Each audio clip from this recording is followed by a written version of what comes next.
Da ove mlađe generacije nekako žele sve sad i odmah, nemaju respekta jedni prema drugima.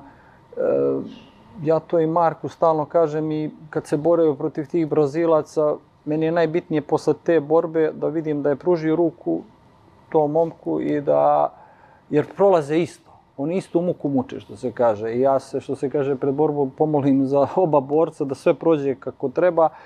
Prosto mislim da sport tome i služi. Meni već više uopšte nije ni bitno šta ljudi govore, da živimo tuđeg mišljenja, možda bi mi bilo bitno šta ljudi misle.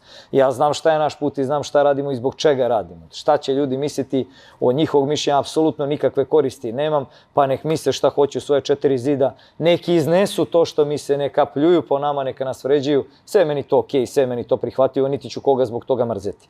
Ali vam kažem, samo je poenta da na kraju dana on opravda sve ono što je rekao i svaku glupost koju je napravio. Dobrim performansom